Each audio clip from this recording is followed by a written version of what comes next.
Yo, what's going on, everyone? Welcome to the WrestlePurists podcast. I believe we're on episode 26. I'm joined today by Hollywood Hangman Adam Pearce, Rob, and our good friend Manny. I'll start with you, Hollywood. How are you today? How's it going? How are we doing? Because when you came on earlier, you didn't sound too good. I'm in copious amounts of pain. My ankle is horrifically swollen.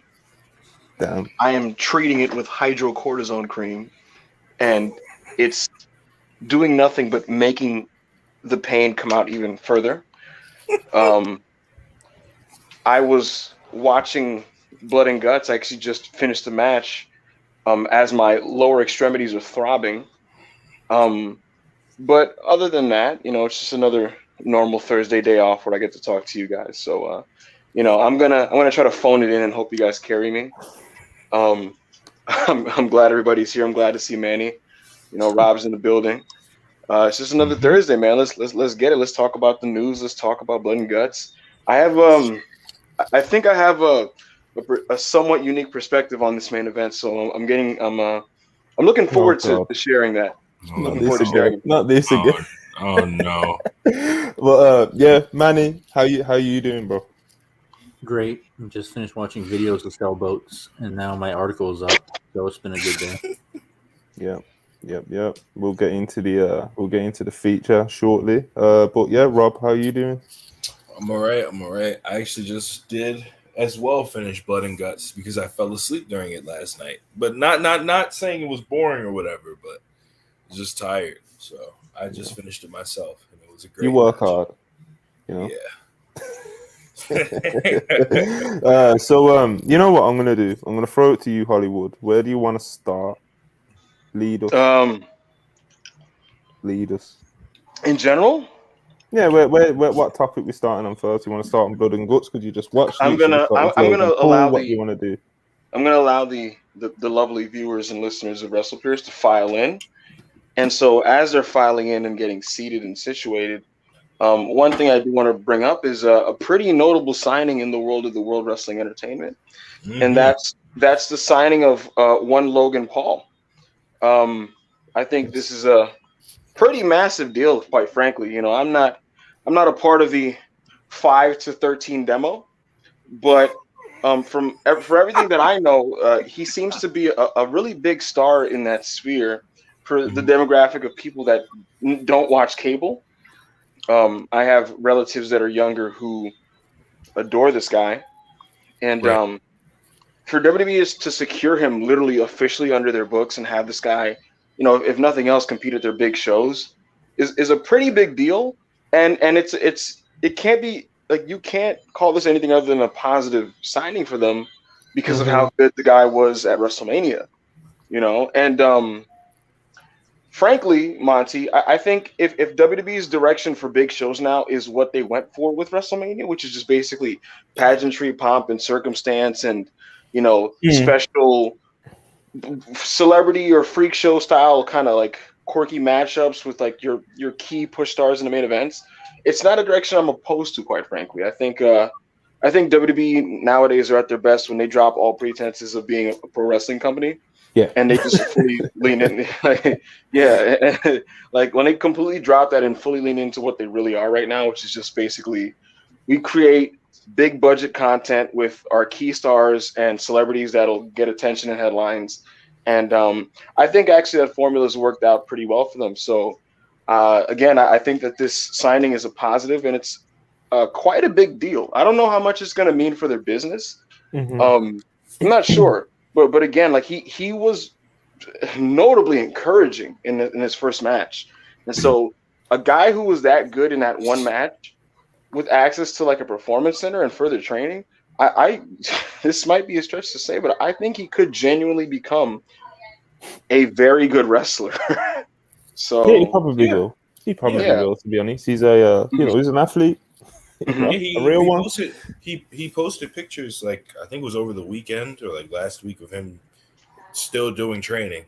So. Yeah, I think he has his own ring in his house. He's got the bug. Yeah, he's training with I was told that he's been, and you could, I think you might have been able to see it in some of the pictures, but I was told that he was doing a lot of personal lessons with Shane Helms. So Okay, yeah, that works. Well, hmm really, Yeah. but yeah, it is a big deal, huge name. Even if it's not going to bring consistent viewers, and maybe it's not going to change wrestling. And all hmm these 5 to 13-year-olds are probably, Raw isn't going to do a 2.5 next week. hmm hmm But you've got more chances of going viral with a guy like that. You know, yes, yes, like him going through a table, it's gonna go viral. Like anything yeah, like that's gonna go viral. Him doing a spot like we seen it at WrestleMania, it's gonna go viral. hmm So I think it'll be good to get like you could potentially get some new viewers off it, but it's just a big name to have. And Yeah.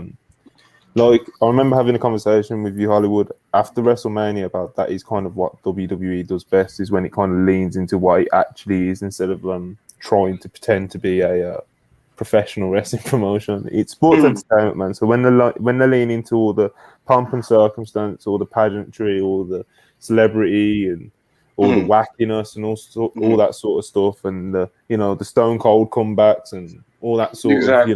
like big spectacle bullshit. Or when they do that, they can do that very well, and they did. And you know, like you said, Hollywood, Logan Paul's debut went very well.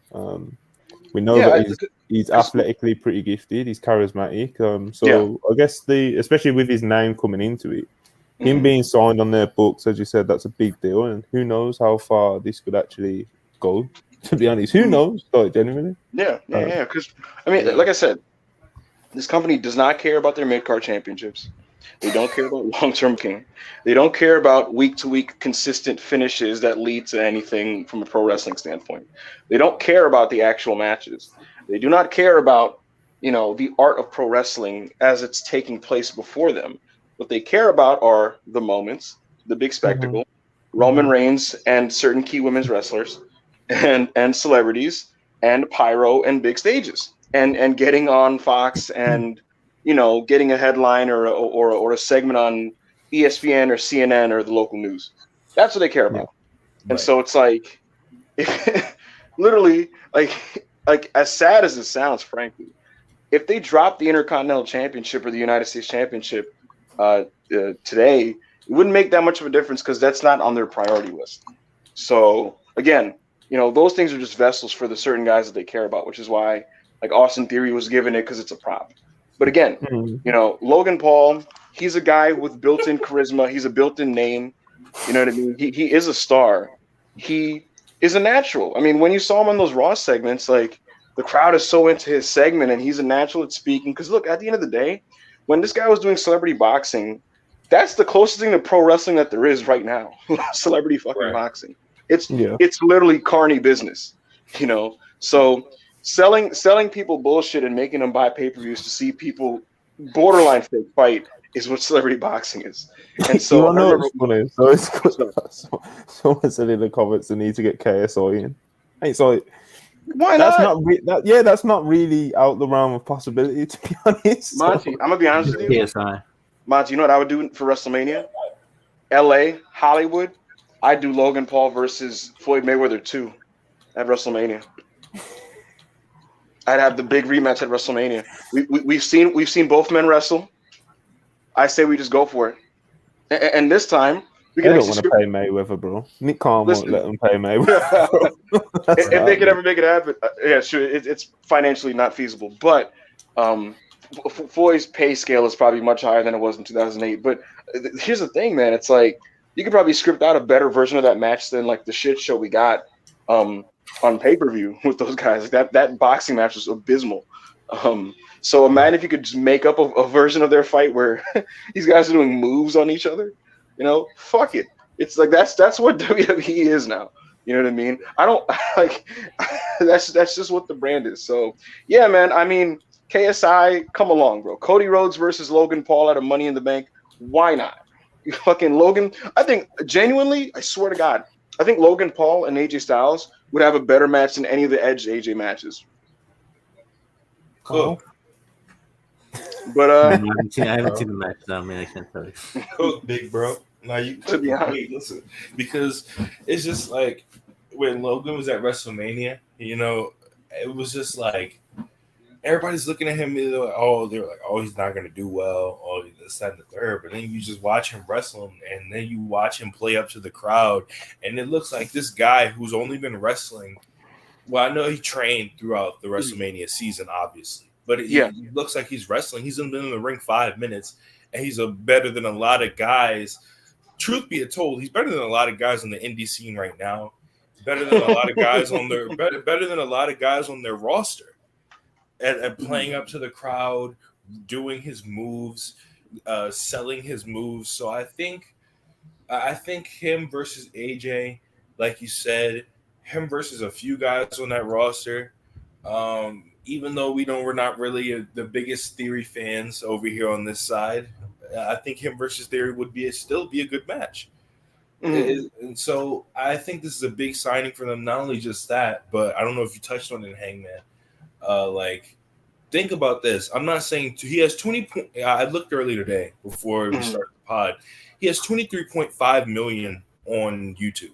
I'm not saying 23.5 million people are obviously going to tune into Raw, but 23.5 million people, half of those people, or more than half of those people, can literally go to be like, oh, Logan Paul's going to WWE. Where do they do their pay-per-views? He's obviously going to be on pay-per-views. Where do they do their pay-per-views? Oh, Peacock? Oh, so let's go subscribe to Peacock so we can watch our Lord and Savior Logan Paul wrestle when he wrestles on Peacock. And so you got that. So that's probably going to be like, what, half of 23? That's probably going to be like 11, 12 million subs over to the Peacock immediately off the notability of him signing alone. That's an extra like 500,000 to 1 million views not 1 million viewers, obviously, but like that's an extra 100,000 viewers on Raw. So I think this is big for them, bigger than a lot of people think that it is. It'll be interesting to see how it actually translates to viewers. That's the big one. But I think all you're forgetting, like he has an edge on most of the wrestlers that are in WWE because he was an amateur wrestler beforehand. Right. And on top of that, he was an actor for years. So, I mean, he has all that playing to his advantage. And then just him being like a natural dickhead. Like, exactly. I didn't really There's a lot of things. I didn't watch the match. I just saw like the highlights. But from what I did see from like the WrestleMania match, he did remind me a lot like Art Barr from Mexico when he was a heel. Mm. Yeah, they're both dicks. I mean, yeah. But the way that he to a viewer that is not familiar with Art Barr, what do you mean by that comparison? Like, well, Art Barr, what he would do is he was like an American in lucha, and he would do like snarky, like he'll play up to the crowd, being like acting like a total dick, like he was doing to Rey Mysterio. Every time he would do a move, he was snarkling while doing like a German or doing all these kind of reverse moves, and I feel like that's the same vibe he gave me. So I feel like he's natural at it. Good stuff there, Manny. Good stuff there. Manny, the resident lucha expert. Deep analysis here of our Lord and Savior. Manny, yeah, right. Manny sneaky good with the lucha analysis. And yeah, man, again, just to wrap that up, Logan Paul signing, to the wrestling fans, it might be one of those things that they underscore, because he's not like a hardcore name or anything like that. Like they're just gonna, it could be dismissed, but it is a big deal. I've got So, no, I said to you earlier. The only thing that worries me about Logan Paul is that it seems that he's pretty adamant that he wants to be a face, which is that's a problem. That's not ideal. I don't think. He's just a natural heel. He's Then listen, if you watch that interview he did with Sasha when he had Sasha on his podcast, and he's talking about being a good guy, being a bad guy, it sounds like he really doesn't want to be a bad guy at all. I guess when you look at the Miz feud, I guess he's a bad guy in real life and doesn't want to beat one on TV either. I guess if you're gonna try and make him a babyface, the Miz isn't a bad way of going about it. But it's like, what do you do after that? Because I think a lot of people are indifferent towards him, especially just because they're like KSI dick riders or whatever. But it's just like he's still he still can't. Which I'm not. I'm not really going to get into the details, but he still can't really get over that stink of what happened like 4 to 5 years ago. Like We're talking about the Forest. Yeah, the Forest thing. He still can't get that stink off of him. Like people still hate it to him. They hate it for him.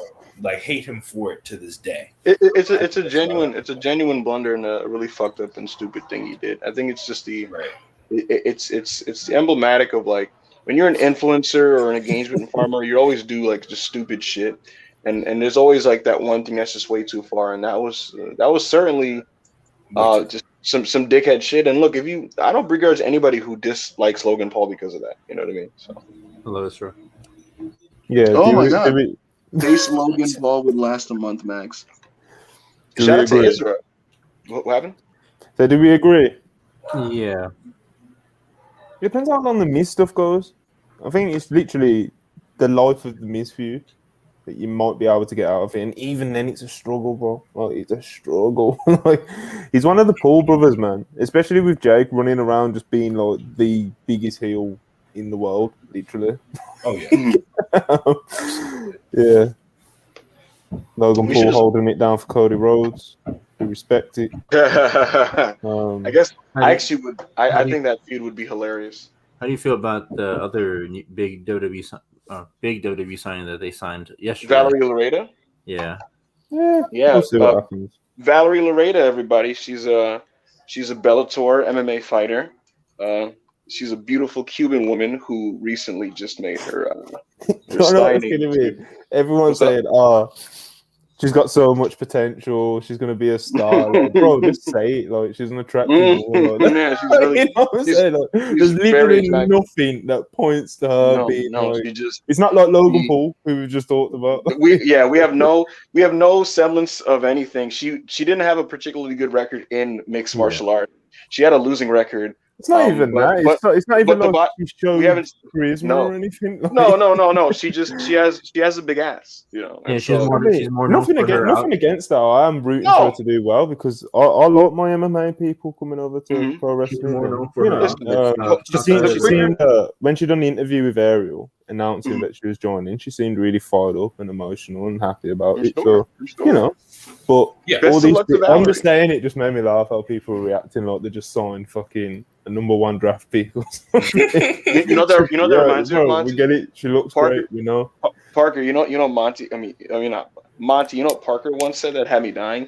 He said that wrestling commentators love repeatedly saying like a woman has a great just commentators and like podcasters. Great look. He said they love saying the girl has a great look when they're really just trying to say that they're hot. Yo, bro, did you see? You want to kill me the other day? I had like 10K likes, bro. Yeah, like, it was like Julia Hart suits this role so well, bro. She didn't do anything. like not even trying to disrespect. Like, what did she even do? She's literally the DJ Khaled meme. Like, what does she even do? Like, or even just not even that. It's just what did she do to warrant that comment on that day? Because I'm not gonna dog her and say she does nothing. Because I actually thought she was the highlight of the Varsity Blondes act. I feel like Brian Pillman Jr. and no, I mean honestly, I thought that Pillman Jr. and Garrison, like they were okay workers, but I thought they kind of like when they were together, they were just fairly lackluster and uninspiring. And when Julia was added, she almost added this like there was something magnetic about her, in my opinion. Like the minute like she appeared on TV, in a way where it was like I can see this person like becoming something, maybe not in that role, but just becoming something. And I don't know if that role is this, you know, this dark girl thing that they're doing. I don't know. Let's just keep it simple. It's just that people like golf blonde girls. That's what it is. It's a big deal for her, man. She's only like 20 or something. Yeah. You know, she's part of a big television act. So, wait, what I wanted to say though, Monty, was like every podcaster, they'll be like, "Oh man, Toni Storm's gonna be a star. Like she has a great look, you know. She has a great look. Her look is just so great, and it's like, sure, it is, but it's like, just be honest, bro. Like you know, that's what it is, bro. Like, you know, I think it might just be because people are so scared to like comment Yeah. on like women's looks and stuff because of all the all the cancellations and stuff, but you can still My, call a woman attractive without getting yeah, cancelled. Like you don't have to yeah. be a weird pervert about it. Yeah, Yeah. there's a happy medium between just being like creepy and just weird and whatever, and just like trying to no sell it to the point where like you're being weird by just trying to completely be blind to it too. Because I mean, a good example of this is like I remember when Jade first started the baddie section. I think I mentioned this in like one of our old podcasts, but like Excalibur, like he tried so hard to like explain what the baddies are without like mentioning anything aesthetic. Like he God, like they yeah. he'd be like the baddies. They exemplify courage and confidence and a state of mind. And Well, the baddies are. It's like, bro, the baddies and the I baddie don't blame the section cover is for that. no, bro. Listen, like the baddie section is literally just. It's just Jade Cargill recruiting bad bitches every city to go sit in Dynamite so that you had some pretty women at Dynamite. That's what the Right. baddie section was. And Right, like this man would be like, they exemplify the Jade brand. They're powerful. baby. They're strong. It's like Just coming up with random shit to say. It's just like, bro, just be it's not. honest. No. It's funny because it sounds like a guy sweating because he doesn't want to get cooked on Twitter. But the thing Right. though is, if you listen to Jade on Twitter talk about it, she doesn't like. That's not what it's about. But obviously, that's what everybody else thinks. That's what it is. So it's kind of hard for him just to say like it's just about bad bitches, and then Jade on Twitter being like, no, it's about you being smart, confident, and all that other kind of stuff. That reminds me one last thing. In like 2008, the WWE they kept pushing like when they went PG, right? And like they obviously had to tone down like the overt sexuality of the women's division.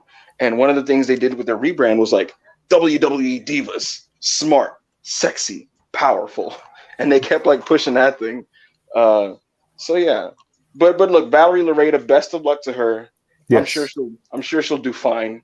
Or not, but I think she has a chance because what they're really into right now is just attractive women in their 20s, and so best of luck to her.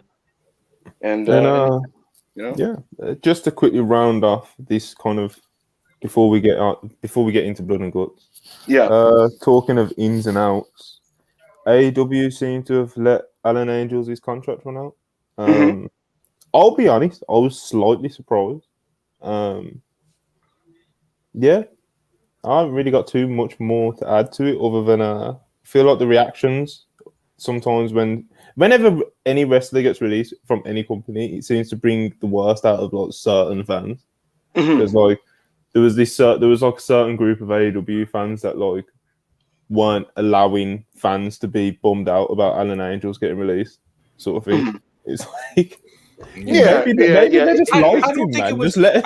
I don't think it was. I don't think it was not allowing anybody to like be upset that he was released. I mean, not released. Well, let his contract expire. I'm like, sure, you can be upset, but it's just like you know how like especially we had it with Stu Grayson and other wrestlers that left AEW. It was just like, oh, they're really missing out by letting Alan Angels go, and it's just like, come on, you don't. Let's just be honest, bro. Like, the way I look at it is, again, for those who aren't familiar with the story listening, it's just AEW chose not to renew his deal. They offered him a per appearance deal. He turned down a per appearance deal, and he's decided to kind of go venture out and really spread his wings on the independent scene and have the independent career that he, by his own words, said he didn't really get to have. He said that he didn't really have a great indie run, and his goal right now is to basically increase his name value and make himself more of a commodity. And he acknowledged that, it's like his perception right now is Dark Order jobber, and he wants to be more than that. And, he's probably right in the sense that AEW, one of the main reasons why they probably chose not to extend him is because at the end of the day, that's ultimately what he was, a Dark Order jobber. And I think it's pretty clear to everybody that, we're in the twilight days of that stable in general. Me and Manny have been talking about this for a long time. Like there's a lot of year one acts like the Dark Order that it's clear that the time has come. You know what I mean? It's tough because of obviously the Brody thing. So when your leader literally passes away, it's tragic, and it's sort of the thing is, they have kind of been floating around pretty much ever since. Like even Hangman Adam Page stuff, he knew it always was going to have kind of like a The shelf life. like time cap on it sort of thing. So Like, Nah, you couldn't tie those like 10 dudes to Hangman forever. You know what I mean? you got, especially as a world champion, like you can't. No, you couldn't do it. You know? Yeah, like my especially- whole thing on the Alan Angels thing, I wasn't really like I'm like mad where people were like I was just more confused. Like I was like, man, people are making a big deal about Alan Angels. I mean, I get that he's a part of the Dark Order and everybody loves the Dark Order. It's just you guys don't want to have a new leader. None of the guys want a new leader. And then like, what's the whole point? I mean, Hangman's gonna go back with the Elite sooner or later. They're already teasing it. Hangman outgrew like the silliness because he's like a serious badass. He can't be walking around with goofs all the time. It's just like, what's there to do with if the Dark Order don't want to evolve, then what's the whole point of keeping them around? You know, like we're not gonna wait for -1 to get 18, 20 years old. Bro. Like, we're not gonna like we don't need that. You know, right? Imagine just sitting here. You're watching this company you got this stable that's been around 7 years, waiting for this kid to get older, and when this kid just like, bro, at the end of the day, like we all know that the Brody thing really hurt them. And it's just like at this point in time, what are they like? I said it, I think on my first episode on here. It's just like they have acts now in AEW that are more over. Clearly, they're over on Dark, but they have acts on AEW now that are more over than them on television. And that's just the way it goes. It's just the cycle of the way this business goes. There are going to be acts that come and go that are over, and there are going to be acts that come and go after them that are more over than they are while they're still going. So it's just like. At some point, it has to happen. You know, the dog has to be taken out back at some point. My thing with Alan Angels was when I was looking at people who are, let's say, salvageable from the end of Dark Order. Look at John Silver. Definitely, he's probably top of the list, to be honest. Him or Anna Jay, obviously.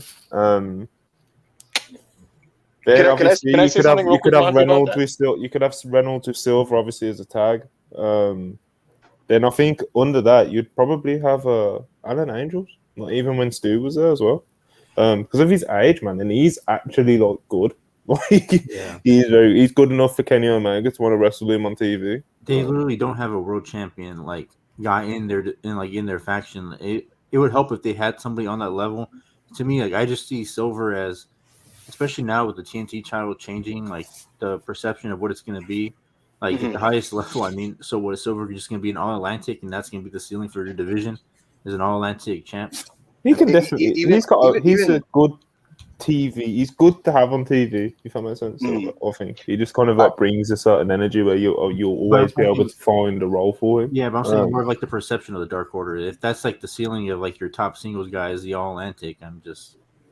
They need a new leader. If they were going to do, they need they need a shake up. You know, they need a they need to be reimagined. If they are going to make this a thing where they have no intentions of breaking up the Dark Order, for example, they want to keep it going. They could of course benefit from a new leader. Obviously, there's a name out there that many have suggested for it.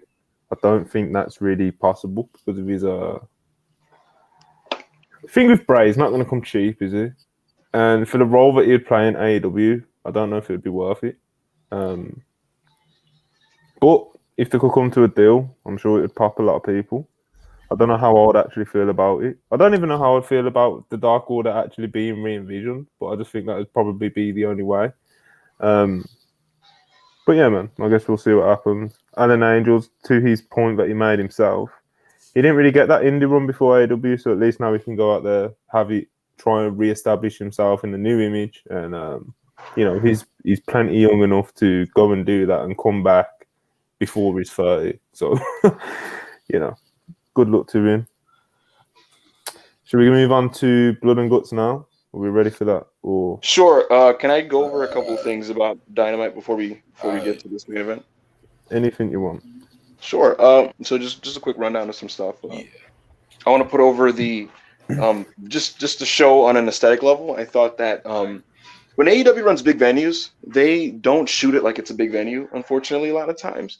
And so like Dave Meltzer made this point already today, but like when AEW is in a 15,000 seat arena, it's sometimes hard to tell that it's any different than a 6,000 seat arena unless they tell you, because they present the show the exact same way, and I think it works to their detriment, and they're almost not even they're not doing themselves justice, because it's like if you are able to sell that many tickets, you should like really show the scope of like everything, you know what I mean? Mm-hmm. And I thought on this show, they had the LA stage, and there's a lot of big panoramic shots, and there's a lot of angles that you don't really get at a normal Dynamite because of the double cage setup.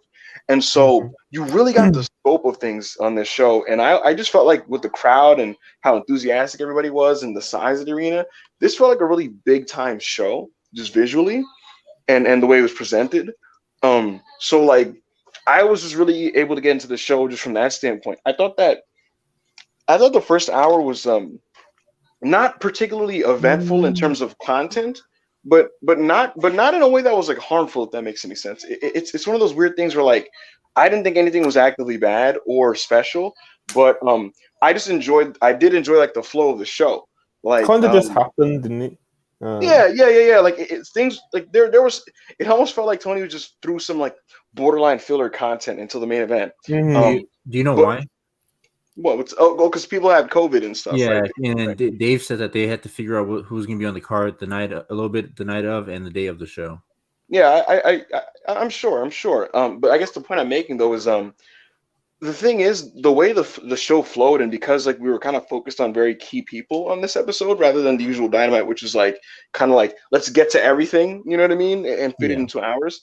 I honestly thought, and I know some people love the almost schizophrenic nature of Dynamite. I actually thought this show flowed in a really just like easy to consume and less disorienting way, and I enjoyed kind of just taking my time with things, getting the video package, really emphasizing the entrances for the main event, and then just kind of riding out the main event, focusing on it. I thought it was pretty nice, not to be an old man, but like, it was just nice to just sit back, and the show kind of had breathing room. What I mean? Definitely, man. Especially with AEW, like I don't even think it's an old man take. Like you say, it weren't very like disorientating and stuff. I think sometimes when AEW Dynamite comes on and Tony's going balls to the wall with his card and stuff, like it genuinely can be dizzying and nothing sinks in the way you want it to.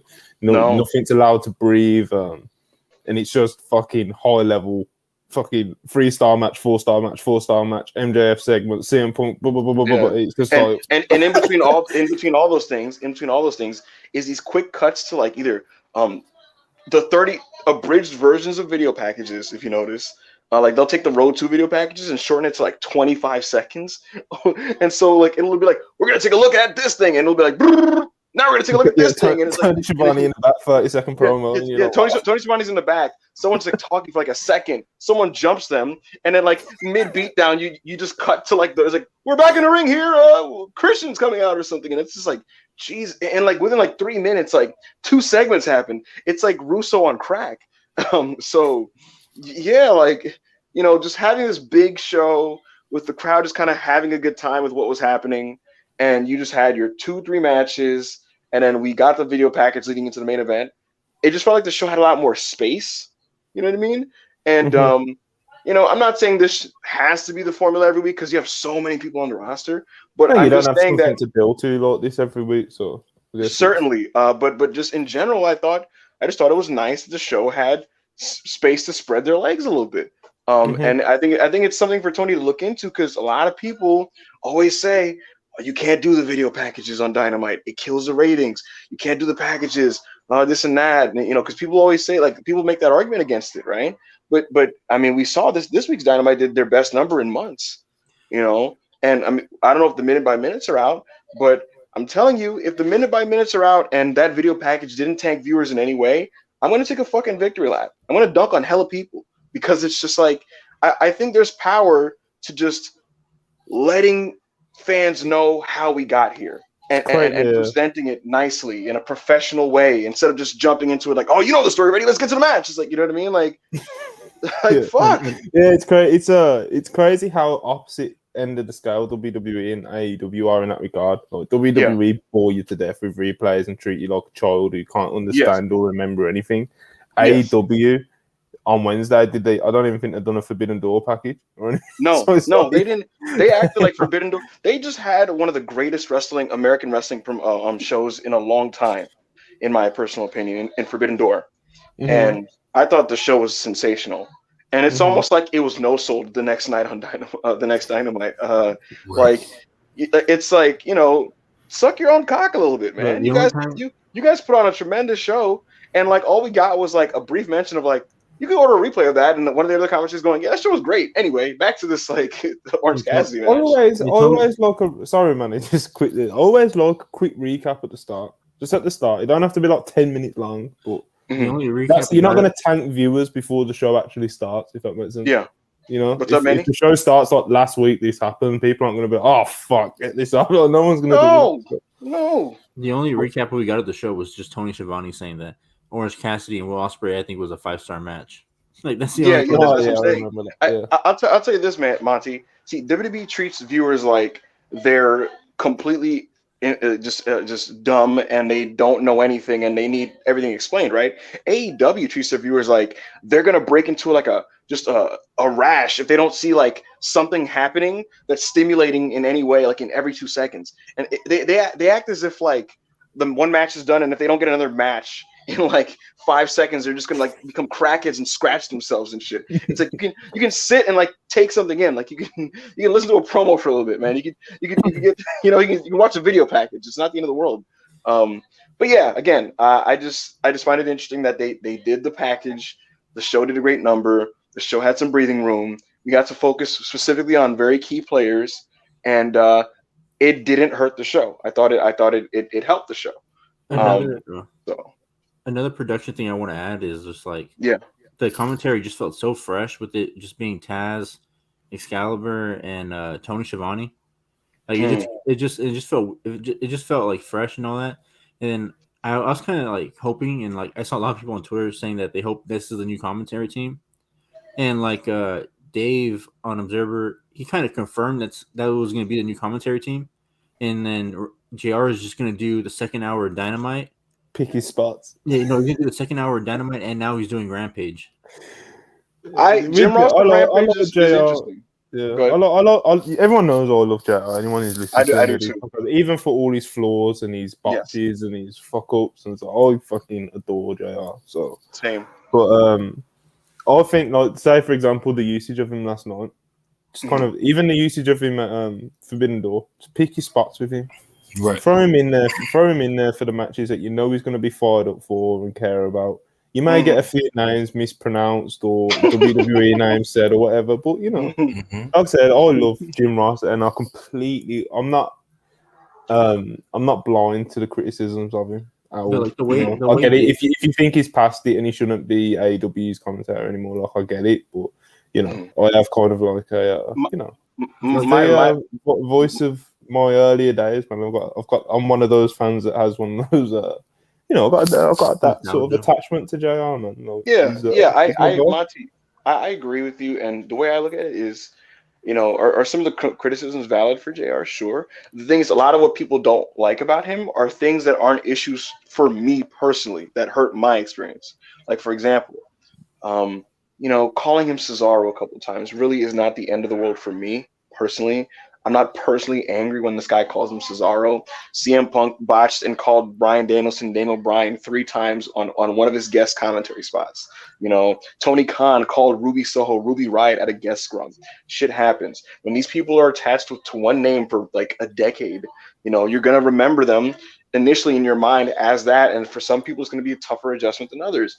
And so honest mistakes like that just personally don't bother me. And then the other criticism that people don't like is him maybe being a little disgruntled about matches not following rules with tag matches. Like for me, I am actively thinking of those things myself. And so when Jim Ross goes, "Who's the legal man?" I'm like, yeah, who is the legal man? So again, for the people who I guess, it's like they just want to enjoy, the pure like crack of like a PWG style tag. Like for them, I'm sure it's interrupting their like masturbation session. But for me, it's just like, I can enjoy the match and also be like, yeah, this kind of doesn't make sense from a rule standpoint, and the ref isn't doing their job, and Jim Ross pointed it out, and like that's not the end of the world.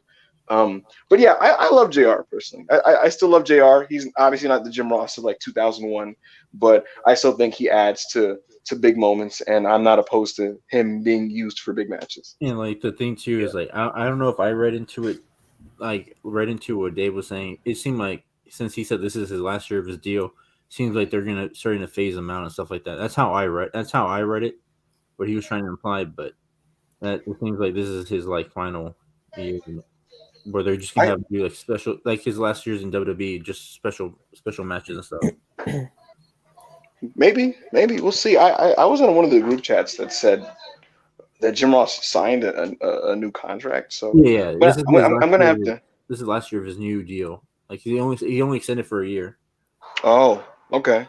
Yeah, I'll look into that. That's probably true. Um, but yeah, man, again, the stuff before the actual main event, it was one of those things where it was just kind of stuff, but like the crowd is so We into got we everything. got any we got evil Luchasaurus. Oh, Someone yeah, mentioned yeah, that. we did. Which was Mhm. Yeah, part. yeah, a Lucha Oscuro basically there. It's Someone not said us. Evil Luchasaurus is dope. I gotta say, for me personally, this is just my opinion. Um, I don't think just him in a black mask is far enough. I think he should completely disassociate from the gimmick and just completely rebrand. I think he dyed his beard and hair as Yeah, well. he had So, it so weird. let me ask you a Yeah, question. So let yeah. me ask you a question. Wait, Rob, can I flesh out my thought before you start yelling at me? There we go. I, There we go. w- yeah, I'm just No, because saying. you're gonna say some bullshit. No, because like Rob is like already like twisting his own like He's mental ready for angles you, out. bro. I'm ready. Yeah, and it's I'm like, ready. hold I'm on. ready. I'm Wait, ready. hold on. Go ahead. Yeah, so here's the deal. I just think that like Luchasaurus is very tied to the Jurassic Express, and I don't think it's a completely effective turn if he still has iconography or is visually just too similar to what he was. And so for me personally, I would prefer if he completely disassociated from the gimmick, removed the mask, perhaps even wrestled under his like real name. I think that would be an even bigger outright betrayal of Jungle Boy. And if you were to verbally straight up say like I was never a fucking dinosaur, and I just pretended to do this shit to humor Jungle Boy, and frankly, pretending to be this stupid gimmick was holding my career back for years, and I thank Christian for letting me see that. I think that'd be very good. And I think it's also an opportunity for Jungle Boy then to mature as a character, as a gimmick, as a performer by basically growing up, so to speak, right before our eyes, and almost, I'm not saying shed the Jungle Boy gimmick, but evolve it past what the old act was. I think if all three of these characters involved break away from what's going on, and I just, this feels Oh like God. Russo. Oh God. How is it Russo-ish? No. Give this, Don't give this, interrupt him give, with give, comments. give this guy a fucking mic and have him explain to me I'm how about it's to say, Russo. no. Don't interrupt him with comments. I want him to There's finish. no, but I yeah, want Hangman to I'm finish just, so I I'm can just cook. saying, for me, the visual of Christian with like, like a tall, dragon man is just like silly, and it just, for me personally, just from a preference standpoint, I think if there's more of a stark disassociation of what he previously was, again, it's just a bigger betrayal of Jungle Boy, and it would make the story more effective. That's just how I feel about it. Okay. So you're wrong, and let me tell you how you're wrong. So listen, I myself, ever since, especially since Jade Cargill brought in the baddie section, we have been changing the game in the community and getting more, as we would put it, bad bitches to watch pro wrestling, because as you know, bad bitches fell off ever since the Attitude Era. No women really watch that shit anymore, right? So I did a survey, and I found a picture of Luchasaurus without the mask from Big Brother. And I went to a lot of my personal female friends. I went to like female friends that I have in the internet wrestling community, and I asked them. I said, "Listen, are you fucking with this Luchasaurus without the mask?" And you know what? A lot of them told me. A lot of them laughed in my face. A lot of them said, "Hell no," and a lot of them said, "I would turn the fucking TV off." Listen, I have no problem with Luchasaurus personally. I don't even know his real name. I prefer not to know his real name. But I have no problem with Luchasaurus personally. But if you want that female demo to be there, that nigga has to keep that mask on, bro. I'm sorry. Listen, What not is even just rough? that, but not even just that, right? If you really go back and watch that segment a second time, because I did, I watched it a couple of times when you put the clip out, especially on the Twitter, on the AEW Twitter, bro. When he said when Christian goes, first of all, we're gonna get into the Christian promo in a little bit because that one was good too. That was a good part too. But when he goes, oh, I signed a match, but it wasn't for me. And then you see the graphic come up on the screen. You see the fire pyro come start happening. And then you see this big, tall, fucking buff fucker. And I said this for the last 2 weeks, ever since it happened. Everybody was like, oh, he's going to be his heater. He needs to take the mask off. No, I said it myself. He needs to have a mask that's completely different from the Luchasaurus mask in the fact that it's not fun. It's not completely different. It's just black. It's the same mask with paint on it. That's crazy. But anyways, listen, it needs to be a completely different color, or it needs to be a different aesthetic. He just needs to come out as a darker Luchasaurus, and it'll all be fine. And the segment really got over. I'm telling you right now, if he took that mask off and did exactly what you're suggesting, Heyman, he'd become another boring, plain motherfucker on the AEW roster. So here's my thing to that, and this is not the idea of him. Hold on. This is not just my sentiment. This is what a lot of people said in your comments. This is what a lot of people said in the tweet that you put out, and a lot of people put it in the tweet not that I put out. I'm aware it's okay for people to be wrong, Rob. You know, and a lot of people are just wrong. The way I see it is just wrong? You're wrong. Yeah, I am. And so here's the deal. You know, I heard some people saying like, but then he just becomes a bland guy. But part of the appeal here narratively is that he's a sellout for doing this. You know, taking the mask off. Like, no, he's not just like the fact that you did that is like you just betrayed like what we loved about you. Like you sold out. You know, it's like when Godfather became the good father. You know, and put the button down and the tie on. You know, it's like when Val Venus stopped being a porn star and cut his hair. But does that make him more generic? But yeah, that's almost the point. It's like you're an absolute sellout, you piece of shit. You think this makes you better? We loved you as Luchasaurus. We loved it when you were pretending. We know that you're not a real dinosaur, but we went along with it because it was a fun gimmick. It made us happy. We liked singing the song, you know. And so for you to come out here, take that mask off, potentially cut your hair, and think this is what makes you better, and line up with Christian, you're a fucking sellout. You're a bad person for what you've done, and for him to kind of get rid of it because he's gonna claim on the mic that he actively resented all of that.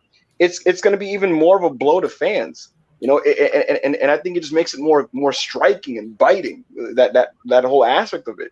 And so for him to not go all the way with it and still basically play Luchasaurus, but just with a black tint, I just think personally, it's just not all the way, you know. And so that's kind of my perspective on it with that. But this is the thing, though, right? And I get what you're saying, but it would be that way if he did the same, like, because we all know Luchasaurus. Luchasaurus' name is Luchasaurus. He does the flips, you know, the stuff that he usually does when he gets the hot tag from Jungle Boy. But last night he did none of that. Last night was completely. You may say, "Oh, it was just a different mask, whatever." Sure, fine, but it's just like the thing that Pac did when you first turned heel.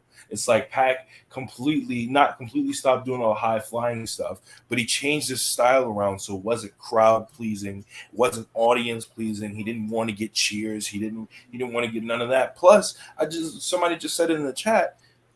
If he just took the mask off, we already have a Lance Archer. If he took the mask off, he'd literally just be Lance Archer. Hold on. And no, I'm not saying that Lance Archer won't. And no, don't get me wrong. Lance Archer is 10 times better than Luchasaurus is in the ring. But we literally just have another Lance Archer. I just want to say that what Rob did was like a classic Dave Meltzer, where he just said that he DM'd a couple of women. Right. And his other belief that he speaks for the entire female demo after like three messages. Yeah.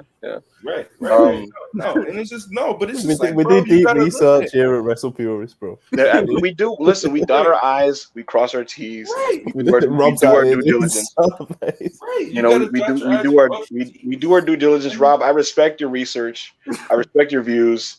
I respect your perspective. It's okay to be wrong, You're and the one that's I- wrong. it's okay to be wrong. Monty, the only other real thing I want to talk about regarding Dynamite pre-main event is Orange Cassidy is kind of a master at this pro wrestling thing, and he's really good at playing Orange Cassidy.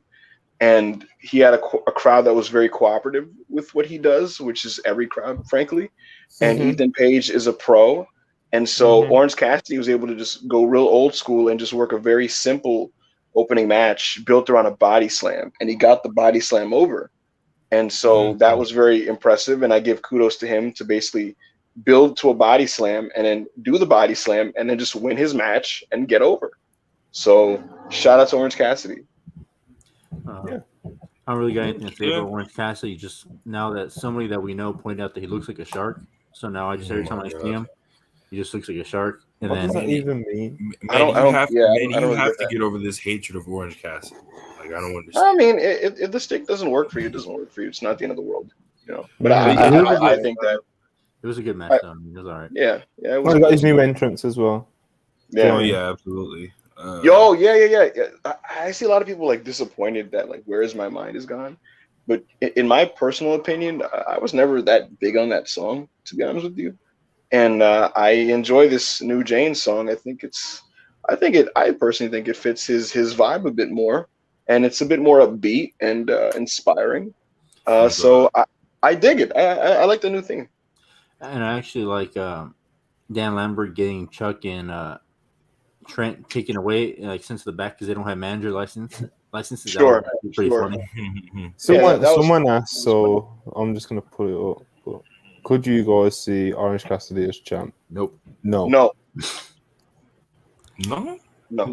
Maybe TNT champ. That's crazy. I don't think even that's a bit. Yeah. I will say that in the lead up. Wait, Rob, you saying that you think he's a world heavyweight champ? No, I will say that in the lead up to Double or Nothing last year, when they were posting those pictures of him holding the belt on the Go Home show, everybody was going crazy talking about it fits him so well. And me personally, myself, I was just like, I don't see it. The belt weighed more than like his legs. I don't. Yeah, he looked like a kid holding a hold on. Yeah, and like the good friend of the WrestlePurists podcast, AO says, wrestling is a vanity business, dog. And I think it's people just are very hyperbolic sometimes, and I think it's okay to like Orange Cassidy and not go overboard and say he should be world champion. I just don't see that ever really happening. But I'm not opposed to him getting the occasional big spot because he is a really good wrestler in my opinion. And we saw with we saw with Ospreay, I thought that they had a great match, and Orange Cassidy's really good, and I'm not opposed to him being a plug-in guy in key matches here and there. I think this is fair. I think he can challenge for it but never win it. I think because it's like when Rob said about like everyone going crazy over the like imagery of Orange Cassidy with the world title. I think I think it's just kind of the novelty of the idea of Orange fucking Cassidy winning the world title. Like you'd pop for it, but the day after you'd be like, okay, what the fuck? That's the thing. I don't want to throw our friend Murph under the bus, but when he said that he can see Mox versus Orange at All Out for the title, I said, "Oh, bro, like, I don't know." I wouldn't. I'll tell you this: if Orange Cassidy's challenging for a belt, that match is not main eventing the pay-per-view. Like, just the bottom line, I think that only happens if Tony just decides this is the pay-per-view where we're main eventing with the tag titles, and there's already been possible because obviously Books FTR is Books FTR free, depending on what the stipulation and everything. Absolutely, that could definitely main event All Out if CM Punk can't make the show. And so if Tony wants to just throw away the world title match and do Mox versus Orange Cassidy on that show, that is a mid-show, mid-pay-per-view match. Like that's not a main event. I know people said that if that happens, he can go along with him like he did with Ospreay. But I feel like if Mox and Orange go in the ring together for the title, I think Mox should just kill him. I don't really. I mean, because I'm not fired up by that matchup on paper in the sense that like Mox isn't a heel, and it's just not. It's not something that really interests me. Remember before Mox went into rehab and he was doing those squashes? Yeah. Those were that awesome. fucking bro. Yeah, with Mox, Not one to I- get the one verse. Mox Yeah. versus 10 is one Yeah. of my favorite squashes I've ever seen. Bro, Mox Mox- versus Penn was one of my favorite matches of 2021, Oh, and God. I thought Mox was in a certain zone that even to this. Here's the thing, a lot of people are saying Mox is wrestler of the year right now, and he's having an excellent year.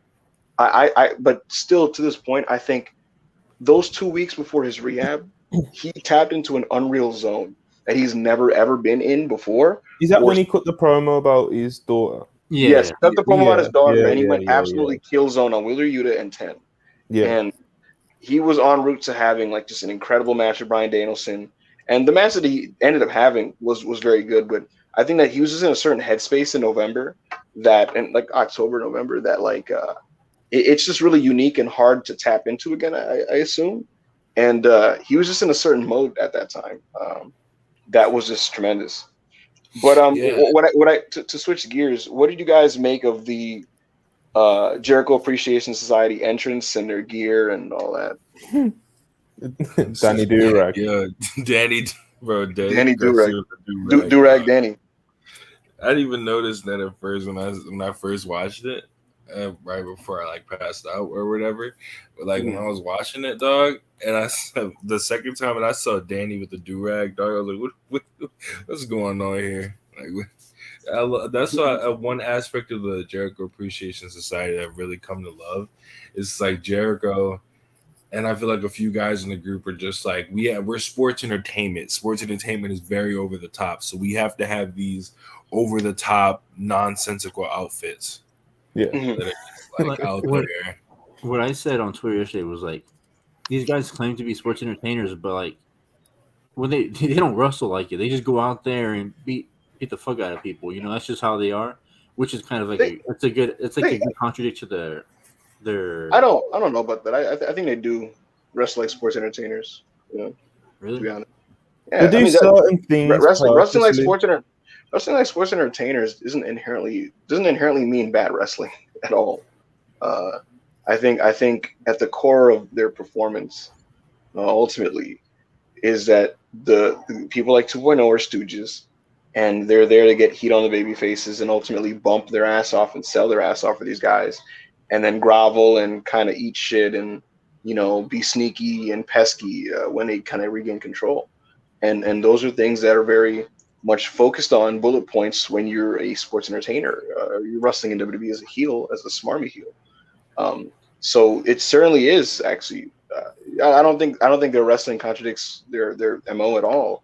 I just feel like They definitely have an edge in that, like in these hardcore matches, like they're willing to bleed and get violent, which is not something you see in PG/WWE.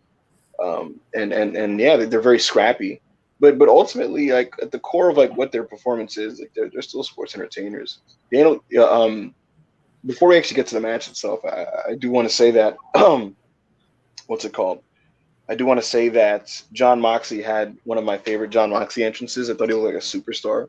He felt like a rock star coming out there, and that was one of the moments where it really kind of hit me that the production team was capturing the scope of the arena, because Mox is going through just an absolute massive humanity. Like there's so many people, and like the crowd is zoomed out, and you can just see Mox going through what looked like just a mob, and he's running through it, and like he feels like a total rock star. He feels like a rebel. And Regal was just doing so much good work on commentary. Regal was talking about how, Moxie like ripped his earlobe off or whatever. And like Cesaro, he caved his head in when he wrestled him. And like these two guys basically shortened and ended his career. And they're the savages that are going to go into this match. Like it just put over the Blackpool Combat Club so much and portrayed them as like absolute killers. And it made the proceedings just feel so big time. Like I thought going into this match that like AEW felt really, really big league going in.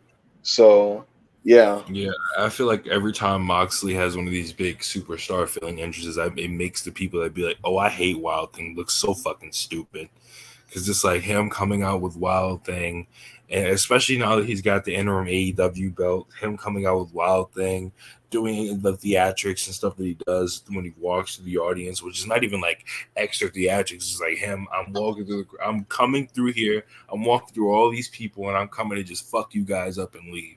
And it's not the same aura as before, like pre rehab, but it's just now it's just like it feels like when this guy walking out, he's him.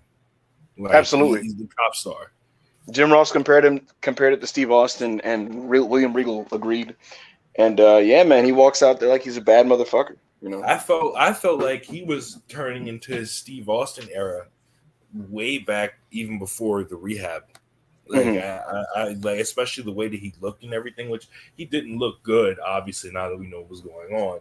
But it was just like, hey, that guy's insane. Yeah.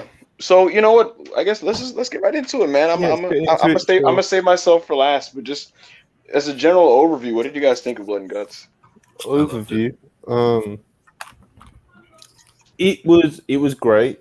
It wasn't Anarchy in the Arena great, but still great. Right. It's more short, I think sentence on it. it was a star making performance. I think for the night. For who? For Claudio, I feel like it made Kingston an even bigger star. Mm-hmm. I feel like Sammy came out even bigger after that big bump. Right. Mm-hmm. I think 2.0 have like changed this whole thing people think about him as just being like being a favor for Kevin Owens, and now I just feel like they just said like in that match they set their tone like this is where they belong now. Mm-hmm. Yeah. And then you can just see like the young prospects in Garcia and Yuta just going at each other. I feel like Hager was the only one that kind of got left out of the process, I think, in Ortiz. Mm-hmm. But everybody else, I felt like everybody just had like this like a coming home moment where they just belong in AEW. Yeah, I feel I definitely loved this match. There's just so many different aspects of this match that just was so fucking cool for me. Like I'm so glad like 2.0 finally got that Everrise stink off of him. That it's just like these two job guys from NXT that their last appearance was like jobbing to Hit Row or whatever.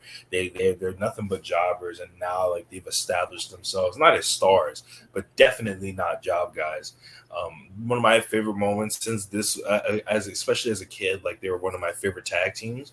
Just like the whole Real Americans thing with Hager and Claudio. And the crowd started chanting, which is a bad time for them to start chanting this, obviously, in the time period that we're in. But they started chanting "We the People," and they started going back and forth. I just love the shit that 2.0, as I said before, we're doing. Daniel Garcia was great. Sammy Guevara is just like acting like the ropes and everything were a jungle gym. It's just insane to me. And it's like Mox and Eddie, they're going to be Mox and Eddie. And especially Jericho being just a chicken shit heel. So I really love that match. Hey man, before you go, I just want to say one more thing. Like, I also like how the Blood and Guts also established Claudio as the workhorse of the group, because he went in there and he was in there the whole match. Like he was the first guy in there. Well, yeah, we'll go through it like entrant by entrant or something like that. Yeah, because it is a whole hour. Yeah, so we can't just be like. That's why I was just kind of blunt with mine. Like, I'll just save the Jericho thing. So I'll save Jericho thing to the end then. Yeah, definitely. So obviously, as Manny just alluded to, it starts with Claudio and Sammy. I'll be honest, I thought Claudio was going to be saved till last, but as Manny said, he was kind of established as the workhorse of the group, starting the match, finishing the match. Yeah, man. Well, what do you think? What did you guys think of the choice of Claudio starting the match? Wait, I didn't even give my thoughts on that. I was about to say, I was going to let Hank give his thoughts on the match, and I'll give my thoughts on this motherfucker. I'll give my thoughts on that. Motherfucker. No, go ahead, man. I hold on. Now I got to respond to a text message. Okay, so here's the deal. I like this match. I can't say I love it, because here's how I look at it. I thought that the early work when it was a 2-on-2 of it was Garcia and Sammy versus Yuta and Claudio. I thought that Garcia, Yuta, and Claudio were like tremendous. Claudio Castagnoli's obviously he's an excellent wrestler, right? And Wheeler Yuta and Daniel Garcia are sensational in my opinion. Claudio, his stuff is good. And when Wheeler Yuta came in, like I was just so I was very complimentary on Twitter because, Wheeler Yuta comes in, right, and he's a House of Fire, and he does the crossbody on Sammy, and he immediately does rolling Germans on Daniel, right? And if you guys have seen rolling German spots, the guy who's the recipient of the move is just cooperating with the spot usually, in that they're kind of going up, getting back up and just kind of going along with the suplexes until it's over. But Garcia, a young master at detailing, frankly. This guy is like trying to fight out of every single one of them. Like Yuta has a grip on him, and he's like swinging his arms around and flailing and trying to get out because he's trying to be desperate about it, because these things are supposed to hurt. These things are supposed to suck, right? And he's like trying to desperately get out of all of them, and it just makes the spot better, in my opinion. And it was just one of those little moments that stood out to me as like, this kid can work, And I contrast that with Sammy, who, in my opinion, this type of match is not his scene. I thought a lot of his work was like actively. Like, this is one of the, in my opinion, outside of a couple like cool moves that he did later in the match, I thought like this is one of the worst matches he's ever looked in. Like, his brawling was like actively abysmal at the beginning. Like when he was kind of running into Claudio and trying to fight with him between the ropes, like his punching and just him trying to swarm the Claudio. I thought it was really bad, frankly. Like in a way that was like almost revealing. Like I always saw him as just like, this young wrestler who like is really athletic and does moves well, and I wasn't able to connect with him as a person. But like, frankly, here I'm like, no, his work is actually kind of bad when it comes to like brawling and fighting. And in a match like this where it's not meant to be pretty or athletic, it really just made him look poor. And again, I contrast that with Yuta and Garcia because they're very physical and they're technical with their stuff, and so like they're slapping the shit out of each other back and forth, and they're chopping each other, and they're suplexing each other, and all their stuff looked good. But when it comes to the match overall, I thought that the work was like good at the beginning. I thought that things just kind of like, as the match kind of piled into like more people just in the ring, it just kind of felt like stuff. Like it just kind of felt like the overall atmosphere and the energy of everything was just good, and I love like most of the people here, so I was totally fine just watching these guys just do stuff. You know what I mean?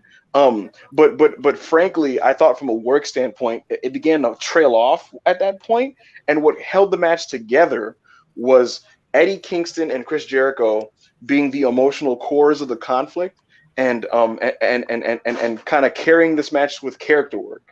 I thought that as the work began to look uglier and sloppier and kind of messy and all over the place, which sometimes can be good, but here was just kind of like whatever. I thought that Eddie Kingston's pursuit of like just trying to get to Chris Jericho is what kept this interesting. You know what I mean? And so him trying to do that, and then the story aspect of him trying to get to Chris Jericho desperately, and Claudio being the one to really get the victory, is what held this together and made it ultimately a very good match. Real quick, there's a spot at the top of the cage, right? Eddie does an Orkin to Jericho, and because Jericho's afraid of like falling off, he takes a really, really awful bump. Like he literally just kind of leans over like he's praying to Allah rather than like bumping, and it's like really funny. But that notwithstanding, I thought again, great work at the beginning, good storytelling and stuff like that, and emotional conflict and all that kind of stuff at the end of the match. And ultimately it led to what I found to be a very good match, but frankly, in my opinion, not like an all-timer or anything like that. And honestly, I'll go as far as to say I actually thought that, and mind you, the atmosphere for this was fantastic, right? You know what I mean? Like with the Detroit crowd and everything. I actually thought the first Blood and Guts match was better, to be honest with you. I thought that a lot of the in-between stuff and like the intervals and people coming out, I just thought like they kept it simpler and worked the basic original War Games formula like better. And yeah, I actually like the first one a bit better, which is crazy because I like the wrestlers in this match way more. And perhaps my experience was hindered by not watching the picture-in-picture stuff.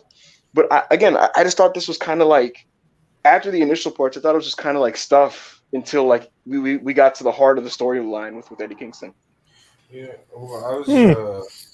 I mean, yeah, I understand that. I'm not gonna like do what I did with the Luchasaurus thing, but I see what you mean. But the work kind of got sloppy. But like my whole perspective on it, one of the reasons why I didn't care about it getting sloppy is because this is not really supposed to be like a wrestling match or whatever. Like this is supposed to be like, you guys have been doing shit to us. Like, You've been fucking over us. You burned my eye. You've been doing shit to the group. You shaved. You fucked around and got Ortiz's head shaved. You threw a fireball and showed it Mox's young boy's face, and just so it's like, okay, fuck all that other shit. We coming in this ring. We're not throwing suplexes, doing all. We coming in this ring to fight. And so, like, as I also feel like it was supposed to be like that. I know it was supposed to be like that with the Anarchy in the Arena, obviously. But with this one, especially due to the fact that, like, we've seen the war games that WWE has put on, the war games that WCW, some of the war games that before they got their shit clicked, that the old MLW shit used to be. It's like, I was really indifferent, and I really felt like the fighting was good. But are we gonna get into? If you're done, Hangman, are we gonna get into the entrance now, Monty? Yeah, we talked the entrance. We did talk about the Jericho Association entrance a bit, but yeah, man, we can let's get into it, man. I actually, me myself, I knew who was going to be last, especially when he came out.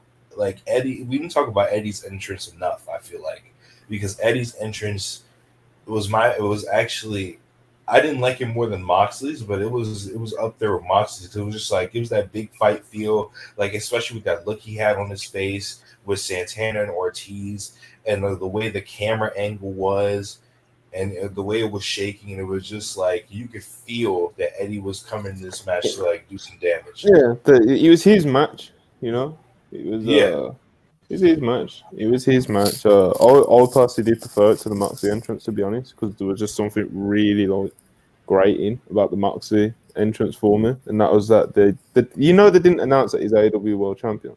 Yeah, I was gonna say that, but I just didn't bring it up. Yeah, they didn't. But like, bro, what the fuck? Like, I hate to be that guy, who like picks out because it is kind of be that guy. Be that guy. He's kind of like nitpicking, I guess, and it's sort of what's up? The AEW diehards get angry about, I guess, when you do this sort of thing. But bro, he literally won the title like 3 days ago. It's his first entrance, big entrance. At least, I'm not saying you have to do a fucking, a replay video package and he has to have a special entrance or anything. But fucking, at least when you're introduce him as the new world champion. Like, what the fuck? Call him interim champion, do whatever. Like, but at least acknowledge it, man. What the fuck? Be like, here's the AEW, the interim AEW world champion, John Moxley. You don't have to just be like John Moxley. I'm like, okay, well, what was Sunday night all about? Yeah, someone said in the comments that the commentary pointed it out, bro. But that's not the same as announcing it, He is the new AEW interim world champion. Like, that's what. It's not the same. Like just saying it on commentary. He had a great match on Sunday. It's not the same. Let's say you heard about CM Punk getting hurt, right? And it's like, okay, but you didn't watch anything afterwards because you kind of cut it off. Okay, why is John Moxley walking out? You watch for the blood and guts match, and you're like, why is John Moxley walking out with the AEW World Championship? Yeah, it's like I said, it's one of the little things. I guess it's not important immediately after, as soon as the match starts, I guess. But it kind of, like I said, it was just one of those little grating things. And the Eddie entrances, especially in a match like this, like I said, it feels like it was just his match. He was I just love the connection he has with the crowd, man. Like, it still just pops me how over he is. But the novelty of Eddie Kingston being where he is in his career now, compared to, everyone always mentions that he nearly retired, not that long ago. So it just pops me to see the love that he gets, the Eddie chance to pop me every single week. Like, I love the guy genuinely, and I think I said it on a podcast with Joe. Like, I don't think it is crazy at this point to think he's the best wrestler in the world. Genuinely, like, he's that. Like, the way he connects is something else, man. Like, he's something else. And people are, it's something Eddie, like, it's because he's so good. Like, it's because it's just Eddie. Like, no, bro. Like, well, he is that, obviously, because it's unique to him. But like, he is that good. It's not like a novelty pop. Like, Eddie, especially in his matches, like that Jericho match, bro. Like, come on. Right, like if somebody came to me, like you just said, like if somebody came to me and told me Eddie Kingston is my favorite wrestler right now, or like the best wrestler in the world, I would have no contention. I would have no contention with it. I would have no issue with it because I almost echoed the same The sentiment. Anarchy in the Arena performance, like even last night, his back went towards the end. Like, Right. Well, obviously we'll get to it, but just he's the man. Yeah, Like, I agree with you. I think that people sometimes don't quantify just like your ability to connect with people, and in my opinion, I think that's the most important thing about wrestling, even as a worker.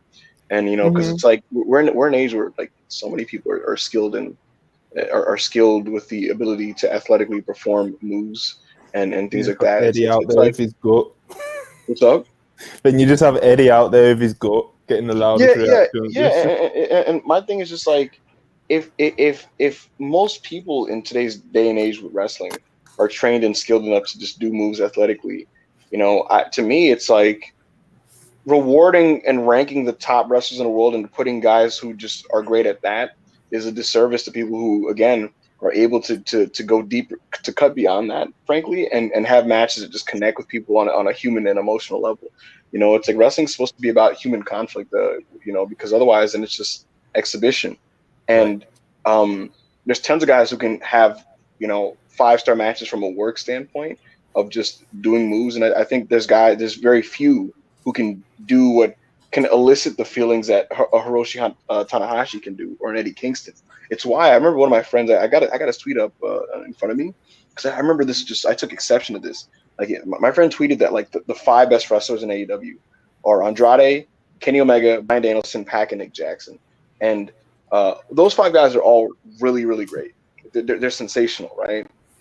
But I remember saying to him, and this is obviously also personal taste factoring in, but I said like Nick Jackson over Hangman, Punk, and Kingston. And again, a lot of this is subjective and it's due to taste. It's down to taste. But for me, it's just like, man, like CM Punk and Eddie Kingston and then Hangman Page. These are guys that like what I'm saying, right? Like they're stories. No, I'm not just and they make you feel, and they're guys who like can have different types of matches. And take it in different directions, but like at the end of the day, keep you kind of gripped at what they're going for. And so for me, this is just for me and what I value with wrestling. It's just like Eddie Kingston is going to be near the top of my list of anything when it comes to just quantifying how great somebody is at wrestling. Yeah, 100%. So it's kind of like what Kenny Omega said in the article that came out. Out earlier when he was on the Twitch stream. It's like like there is a lot of moves. Highly rated 4.5-star, 5-star matches where the execution's perfect and they're doing these amazing things and they're stringing these spots together and it's exciting and everyone's popping, going crazy, and it's they're putting off shit that you've never seen before athletically. But at the end of the day, Eddie Kingston's got a good shot, Right. and he makes you feel something. It's like Tanahashi, man. Tanahashi on Sunday. He weren't doing anything over the top, but he was in a foreign country getting Go Ace chants, Tanahashi chants, like, because he just connects because he's one of the goats, man. Like it's a different thing. Like it's a different type of 5-star match, and it goes to like the points Kenny was making. Like there's the 5-star match, which is an emotional like roller coaster, like an Ibushi Omega, Okada Omega, fucking Punk Kingston, fucking even Shawn Michaels Undertaker, man. Like, fucking, then you have the 5-star matches, which are more like I was seeing a lot of people give Orange Cassidy versus Ospreay 5 stars. I was seeing, your typical young Bucks 5-star match. And that's not to write off them as 5-star matches or anything, but it's a different thing, man. It just is. Like it just is. I've been watching a lot of old Keiji Muto, like All Japan, New Japan stuff, right? And it's just like I'm watching him work and I'm watching him do his work. Hold on. Hello. Hangman, you good? Hold on. But yeah, I'm watching him do his gimmick and do his moves and everything the way that he does it, and I'm watching him. I'm just like, especially when he's the Great Muta, Like I watched the match between him as the Great Muta and Takayama yesterday, and I'm like, everybody could do this guy's moves and do what he's doing, but they're not fucking Keiji Muto. And that's what I feel like with Kingston is just like everybody can do what obviously people can do chops and a couple backdrops, but it's just like with Kingston, it's just you feel something. It's like because of his connection. It's just because he's a fighter. He's a fighter. Like, I don't know exactly what it is, but it's just like even the little things with these guys. So Kingston, like when someone's getting heat on him, he's always doing like little shit like swinging punches and trying to like get his hands on them. It's just yeah. It's the little things, and like you said, anyone can deliver a chop or very much, but there's just something different to the way that they just put the matches together, the way that they do all the little things. And like I said, like at the end of the day, it's just about connecting. And as Hollywood said earlier, at the end of the day, the wrestlers that connect the most, they're the best ones, in my opinion, anyway. The reason the reason I just went on mute was because my dad actually was he's listening. He came in here, he told me, he's like, it reminds him of the connection that they have with Eddie. It reminds him a lot of the connection. And when I watch old stuff, it reminds you of the connection that Dusty and Junkyard Dog had, man. It's just like you feel like this is you. Like this is you in the ring. Like it's just insane. I completely agree.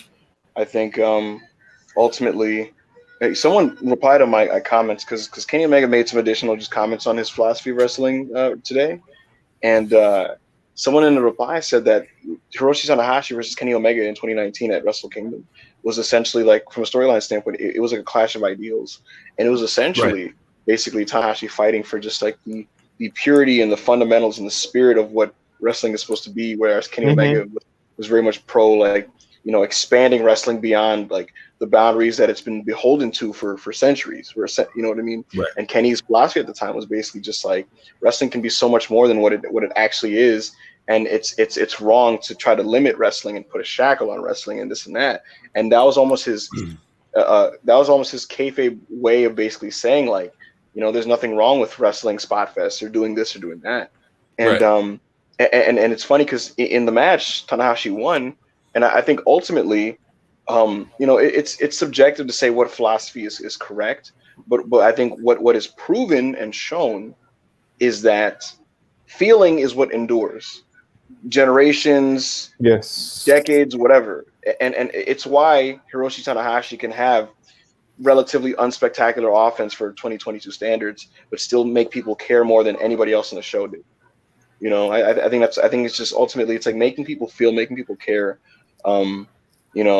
Making people emotional and just tied to you because of how you wrestle. That's just something that's always going to last. It's something that's always going to age well. It's going to be timeless. There's always going to be athletes who are more athletic than the generation before us. Yes. Wrestling is going to continue to evolve athletically, and there's going to be guys who do shit like probably 10 years from now. There's going to be someone somewhere doing like things that like you thought were like unheard of and impossible. I mean, you look at Vikingo. This dude did like, oh my god, he does stuff. Also, you'd be like, that shit's not possible. What the fuck? Yeah, exactly. So because of that, the matches that were like incredible athletic exhibitions in 2005 are things that you see every week now. And it's going to continue to go in that direction where it's like the stuff that used to blow your mind is just par for the course because that's just how athletes work, right? And so it's like, okay, if that happens in that direction and that's the escalation factor, and that retroactively makes old 5-star matches based on that premise not 5 stars anymore, then what's really holding you? What does last? What does age good? And again, it's feeling. But like what you just said, and we'll move on after this. Like, imagine Vikingo like next week touches AEW television. Do you know how like that would his moves and the stuff he would do on AEW television would literally break the internet. Mm-hmm. Imagine like they get Vikingo and anyone, Andrade, anyone, a Lucha brother, anyone, and they just stick him in there with the Bucks, and the Bucks are just feeding him.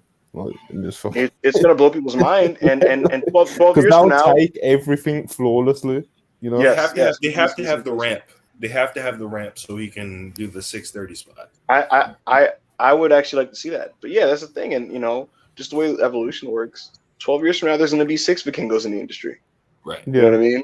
So that's just kind of how things go. Shawn Michaels was like one and only for his type of wrestling.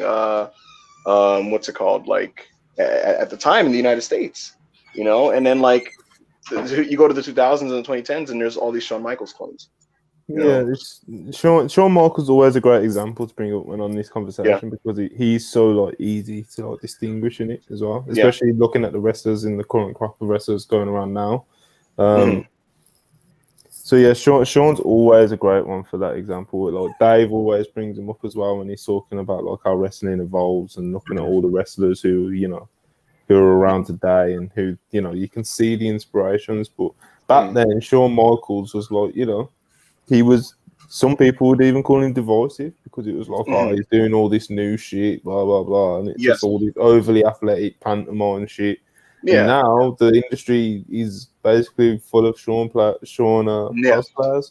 So it's that's just kind of how it goes. And emotion and connecting with fans is what actually is timeless. When you go back and watch these old territory era matches from the 80s and stuff, it's like they ain't doing anything crazy. But if you watch if you watch Spot Fest from 30 years ago, like it's so like unimpressive. No, in the sense that like it's like when I watch older Spot Fests. Well, it depends who does, because like here's the thing, like really high level lucha libre from like 20 years ago. Yeah, like Ray and them guys. It's different. Yeah. Like just off sheer execution and work, like it's like that stuff is still great. But like matches where it's just guys doing stuff and like it's a lot of spots and like it was really rated highly because it's so exciting. Like that's the type of, like you look at that and go, yeah, there's more refined versions of that on weekly television now. You know what I mean? So it's not going to have the same effect on you, and so it's like that's not going to be as enduring. So like and you, dude, if you even go to cage match, not to like stay on this too long, but like it'll be like Dave Meltzer will give like 5 stars to Brett and Austin, right? And that same year, he'll give like 4.5 to like an 8-man lucha match at the mid card of a WCW pay-per-view, right? And I can go back and watch both matches and enjoy both matches thoroughly, right? But there's a big difference in quality, Yeah. Like there's a reason why Austin versus Brett like is still incredible, and why. Exactly. But conversely. This multi-man match with El Dandy and Ciclope versus whoever, Juventud and Psychosis and Hector Garza is just another like fun athletic match with some cool moves, that you see any day now on like a Dynamite, But yeah, that's not to say because I don't want to like shit on people who just enjoy them. Like it's okay to like moves matches are cool. You know what I mean? They're great. They're great. They're just different. There's a very big difference between that 4-star and that 4-star. Yes, and ultimately my point is just that like there are less people in the industry that make you feel the way an Eddie Kingston or Tanahashi are than there are guys who can go, if that makes any sense. There's so many guys. There's hundreds of guys who can go. You know Probably what I mean? Thousands at this point. At this point, thousands. That was like that stood out in the industry if you were an American wrestler in like '95. It doesn't stand out now. Eddie. In conclusion, Eddie Kingston special. Yes. Do we have anything else to say about the actual Blood and Guts match? Well, yeah, we didn't really like review it too much. We kind of give our overarching thoughts on it, but we didn't really like pick out many certain spots. But you did. You picked out a couple. Yeah, I don't have much else to really say about the match. I kind of said what I had to say about it. I thought the start was. I thought the start in like 20 minutes or so was kind of hit and miss at points. I think it goes to Hollywood's point that he made earlier about like some of them just kind of aren't built for this sort of match. I think it really started to pick up when Moxley got in and just started fucking stabbing everyone and cutting everyone off. That was great. If you zoomed out, there's a funny clip. It's when Angelo Parker is hanging upside down, bleeding bro, the incredible. camera zooms out from a different angle because I saw like a different angle of it. Zooms out and you just see Moxley just stabbing somebody in the turn on top of the turnbuckle, and they didn't get it. You just see him you just see him like that. I loved it already, bro. Like, it was like, that was like Mox's role in the match. Like, make sure everyone gets good color. Like, I guess we could talk about Santana too, just being taken out. yeah, that's what I He blew his mean. knee Like, out. He blew his knee out on that Uranagi. That that was is so not good, bro. It's terrible, man. Regardless of how you feel about Santana, that's really shitty to just go into a blood and guts match and literally in your opening stretch of moves, you just hurt yourself. I heard about him getting hurt before I watched the match, and like so when he came in, I had a keen eye trying to find out where it happened, and it was like very obvious where it happened. Like, literally, it was like he literally kind of like tripped over himself and just kind of his knees. Sounded crazy. They didn't even acknowledge him at all anymore after the match. During the match, didn't even talk about him. Even when they were celebrating, they just said that these 5 guys were like they were just talking about those 5 guys just seeming like just carried it on their back and just wanted all that. I was like, fuck, man, that kind of sucks. Like just to go out like that and didn't even get acknowledged that you were even in the match. Mm-hmm. We got a Jake Hager Claudio stare down. Yes, the crowd was really into that. They definitely got the reference. They were real into We the People. That was really cool. The actual fighting between them wasn't anything crazy because Jake Hager, I think, there's people who hate Jake Hager and like act like he's awful. And I'm of the belief that like he has his moments and that like sometimes he's like in AEW specifically, I think there's been times where he's been just like kind of crappy, but then there's times where he kind of has like his working boots on a little bit and he does well for himself in my opinion. And I just think that this night was not one of those nights. And like he was just not very good here. So like again, his fighting with Claudio was just kind of like Yeah. It wasn't like even the moment that led to that stare down. Claudio Beals, I want to say Daniel Garcia over the ropes to the other ring, and Hager was supposed to do the same thing to Yuta, but he couldn't do it, and it doesn't clear the rope, and so Yuta kind of bobbles in between the ropes connecting the rings.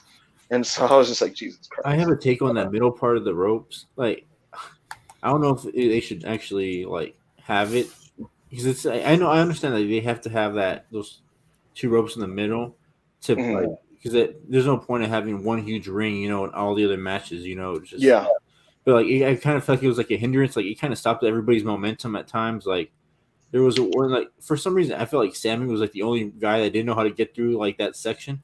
Like every time he was going, he just kept falling. Yeah, at the start when him and Claudio came together. And I feel like every other wrestler was able to slowly get through it. Even when Claudio charged Hager when he first came in, he just kind of like ran full speed to the other end of the ring, slowly walked through the middle, then kept charging him again. Or they did the standoff. I was just like, it's kind of just kind of distracting and like kind of slowing everybody down at a time. I get it. I want to do a shout out for Angelo Parker's blade job. Thought it was tremendous. Those 2.0 boys, they know how to bleed. It's a lost art. Who got the spikes in their head? Was it Matt Murdoch? Yeah. Sorry, but they just fucking rule, man. Like, what Rob was saying earlier, like those guys used to just be like other guys on NXT, like you didn't even really see them on TV. Like, you didn't really.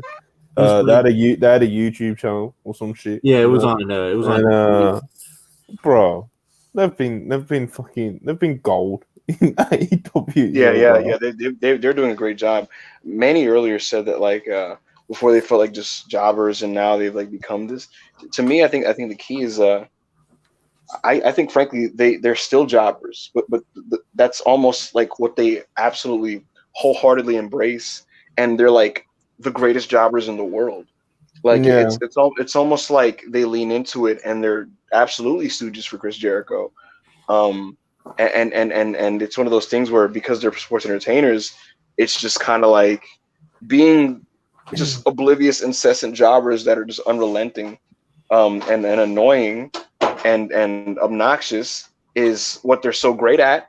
And it's why they've been able to kind of find themselves in more major spots, and it's why they found themselves. involved with big stars. Have you seen them on Dark? No, They're so funny on Dark because they just like talk shit and beat up other jobbers, and like, they just like this big shit. And then like they just Matt like, Menard. Matt Menard's just Brilliant. Italian accent is so funny. Like where he's just like how you doing? He's perfect. I want to bring up to the point where I forgot who I saw. Man, I wish I could give him credit on Twitter, but I saw it was when Jericho went up to the top, and in the first in Blood and Guts, you saw nobody went to go save him from the inner circle. But in this version of Blood and Guts, Sammy went to go get him, and you saw other people trying to save him. But how Claudio blocked him off from going up there, and I got like it just showed like how this group is like real behind Jericho, unlike Master Boing Boing. Yes. Yeah. So then I also got scared multiple times while they were on the cage on top because for some reason I knew Claudio wasn't gonna do it, but for some like the way AEW right now is going with luck, I said, what if Jericho just slips? My God. Let them go while they're doing the UFO, and Jericho's big ass just goes flying down the ring or the cage. Oh my God! We never see him again. Jericho don't like heights, bro. He doesn't. You can obviously tell. He's taking bumps in the middle of the roof. He did not. Nowhere near the edge. He did not embrace being on the roof of the cage. He didn't. He wasn't. He couldn't even like bump properly. You know, like he was fucking just kind of like falling down slowly, safely. Yeah. That's what I was saying earlier. His bump after the Hurricane was like laughable because like he made sure to not even remotely get close to the edge. So he takes the Hurricane, turns around, and just kind of slowly crouches to his knees and then just lay. And I was just like, oh my God, like it was. Then I also saw you see like Kingston too when he would bump down, he'd go on one knee too, like because he was like nervous about it. And I saw like on Twitter, you see videos of everybody trying to climb up the cage after, and everybody being scared while climbing up. Even even Moxley, he was holding onto the chain while he was climbing up and everything like that. And he just kept. And like, the video of him just shows him keep looking down while he's climbing up and just getting more freaked out. We've got to single out the Eddie Kingston entrance as well. So not the actual entrance with his musical stuff, but into the cage. Oh, you're talking about when he got into the match? He just nonchalantly just like whacked everyone down with the kendo stick. Yeah, it was hilarious. Somebody talking about it earlier, bro. It's just like him walking in and just like swatting everybody out of the way, trying to get the Jericho. Like, Daddy Magic here, good old Daddy Magic. He's like the first person who actually like doesn't just fold immediately at him, and he's all you can tell he's actually like trying to struggle with him, and Eddie just decides to fucking unload on him. And Jake Hager didn't want any of it, and yeah, man, he gets the Jericho. Fucking smacks the shit out of Jericho with the kendo stick a few times. Then he pulls out the bottle of rubbing alcohol before he's cut off. Eddie with the alcohol, man. And then we had Ruby Soho attack. Yeah, of course. Yeah, man. It was chaotic to say the least. I want to give away like your guys' view, your perspective of Tony Khan just booking Claudio the way he is in his first two matches and stuff like that. My opinion on that is that because he's been put in the spot that he's like, I don't even know I don't really have too much of an impression exactly what Tony will do with Claudio too much. Like I know he's in the Blackpool Combat Club and obviously he just beat Zack Sabre Jr. But I'm interested. I'm all in on it. So I guess we'll see. To answer your question, man, I think Claudio made a case for himself to be essentially pushed as a legitimate main event star. Because it's like the thing about AEW is there's a glut of like former WWE guys who are really talented, who the crowd see, like the fans see them at a certain level just because of how good they are ability wise, but realistically, they're essentially just the really thick upper mid card of AEW guys that just kind of like are protected, don't fight each other. They're not in the title scene, but they're presented as important. And I thought Claudio was going to be one of those guys who just because he's so great, he's going to fit into that. And maybe he eventually does settle there, but I thought like he really Feels made bigger. it. He feels bigger. Like he first of all, he looks tremendous. Like he's tall and he's We huge. talked And about left side face or Park. yeah. That's what I'm And saying. And so go ahead. He just seems like he just made himself like stand out compared to every other ex-WWE guy that's in AEW. Just right off the For bat, sure, he definitely feels like a guy who's like a main event level wrestler just because of how good he is and the fans buy into it.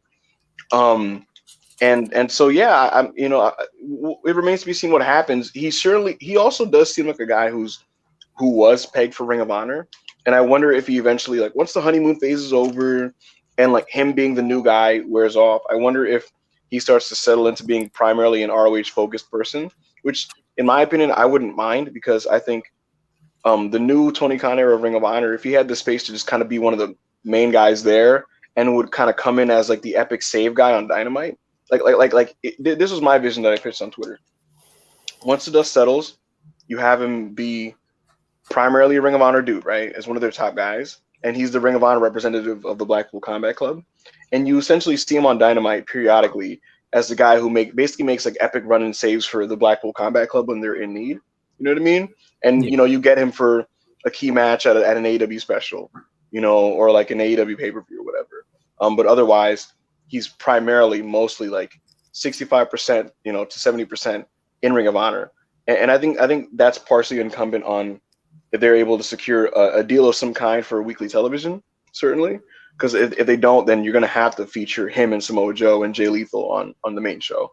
But if you're able to get that separate TV, then yeah, I think that's when we start to kind of really pluck some of these guys and really settle them in the new brand.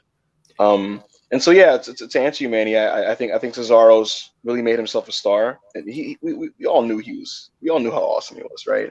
And it remains to be seen based on how Ring of Honor shakes out what he ultimately does long term. And I was saying, like, unlike other ex-WWE guys, he has like a backstory of like a lot of these indie guys in AEW, so that kind of helps him too, to the point where like, because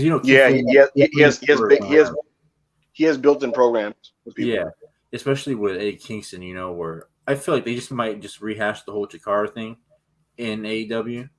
So it's just like, well, he's going to be a main event guy with that kind of story, and he's going to be a part with all these major things that are going to be going on in AEW. Something Hollywood touched on briefly was the size of the guy. I think it's similar to kind of like Christian, especially now that he's going off and he's kind of split away from Jungle Boy, and he's going to be like one of their top heels. In WWE, these guys are pretty average size. Yeah. In AEW, and it's nothing wrong with AEW. The general they look like size monsters. Like Cesaro looked fucking huge last night. Dude, he made even against Zack Sammy. Sabre as well, and that does count towards how You're as Rob said as Rob said earlier, quoting AO about it's a vanity business. It's like Cesaro looks fucking great, man. He looks the part. Like Monty, when he was fighting with Sammy Guevara, he just made Sammy look like a little boy. Yeah, made him look like a cruiserweight back in the day. He literally made him just look like a schlub, like a jabroni. He looks like a skinny kid in red pants. And this big hulking Swiss man is just elbowing him and chopping him and throwing him around. It literally just made Sammy look like a scrub. And that's when I was like, God damn, Cesaro was a huge dude. Because I'm used to seeing him face off with like Sheamus, and they're the same size or whoever. Yeah, definitely. And then it just hits you like, yeah, this guy is like 6'4". Like, It kind of threw me off when I saw Christian was the same size as Luchasaurus, or maybe even like not that shorter than him, because he was like, it was just crazy to me. Like, that's like a crazy visual, because you would think that Luchasaurus was this fucking tall ass guy, and then no, he's just like Christian. Someone mentioned Billy Gunn, but like he was like the old one back in the day. It was just like in WWE, when Billy Gunn was like in his prime or whatever you want to call it, attitude era, whatever. Yeah, he just looked like a normal guy, but he's like, he's like 6'6", 270, fucking built like a shit brick out. Then now that he's like 50 or however old he is, and he's still huge, it's a lot more noticeable, especially in the AEW scene, for the same reasons that we've just gone over. There's very much an indie big and then like actual big with wrestling, and I think you see it with like one of the biggest ones was Killer Cross for me, because like in Mexico and in the Indies and in Impact, like he would tower over people and you thought he was a monster heel, and then he's in NXT and he's facing like Gargano and Finn Balor and he still looks like a big dude. He went to Raw and SmackDown and like he was like shorter than like half the roster, and I was like, wait, what? And he looked so pedestrian. And you get that again with AEW, where it's like, yeah, Luchasaurus is a big man for like AEW, but he's like face to face with Christian, and even Malachi Black, who like he feels like taller than he actually is. He's like 5'11", and if Cesaro were to go in front of him, like he would dwarf him, which is just kind of crazy to think about. You know what I mean? So yeah, Claudio looked great. Claudio looks great. He's like a physical just specimen. Yeah, he is. He's a freak athlete. So you mentioned the Bill from one ring to the other, then Hager not being able to do it. Hager's a fucking unit as well. Like it's a feat to be able to do that to another grown man who's over 200 pounds. My favorite thing was like it happened on Forbidden Door though, but it was with Claudio when he first came out, and then like, you just see Kevin Kelly just like start fantasy booking and just freaking out like, oh, we can get this man to New Japan. Like he said that on commentary. The D1, I said, whoa, he's already like I can just picture that man was fantasizing out loud. That's what he was doing. Yeah, he was fantasizing out loud, and I can just picture what the other New Japan offices when they saw Claudio come out, just like them rubbing their hands, like, oh man, just wait till we get him in the G1 or something like that. Yeah, so with Blood and Guts, one last thing I wanted to touch on was our guy Eddie. He was struggling at the end, man. Looked like he'd done something to his back. If you watch closely, you could hear him mouth to Claudio after the match, but he said his back was fucked. He said the same to Ortiz as well. Apparently, he was really struggling to move, getting down the cage and stuff like that. Obviously, nothing else has come out since. Eddie did do a tweet calling out Jericho, so hopefully he's not, it was just one of those, like his back was just, we all have our moments with our backs as you get older. It happens, you have your good days and your bad days. Hopefully it was just one of those. Like Kingston doesn't stretch before he goes out there. He seems like that kind of guy and just cut up to him. Yeah. Just pull the muscle in his back. But unless the chat has got any subjects for us or any quick questions or anything like that, I think we are pretty much done here. We spoke Blood and Guts. We spoke Logan Paul. We spoke a few other signings and outgoings. Spoke about Dynamite. Yeah. And yeah, man. Like I say, if no one's got any questions in the chat, because I don't think anything else too interesting's happened. Yeah, we all ready to wrap up, or have you got any other subjects that you want to talk about? Hollywood, Manny, Rob. No, this has gone too long, and it's gone and my ankle is now the size of a tennis ball. No, yeah, you got your way through it. Oh my god, bro. So yeah, listen. Blood and Guts was cool. Yes. I enjoyed Dynamite. Logan Paul is going to do good stuff in the World Wrestling Federation. We spoke about this, by the way, Mad King. We spoke about Durag, Danny Durag. We did a whole 2-minute bit on it. So, yes, we did. Shout out to Danny Durag. I'm really excited to see Wheeler Yuta and Brian and Daniel Garcia have their next singles match. I'm actually actively watching their match right now from IWTV 100, and I thought that was like one of the best matches in history. Oh, actually, there was one thing from Dark that was. Whose alarm's going off? Hello? I don't know. Oh, yeah, someone's alarm is going off.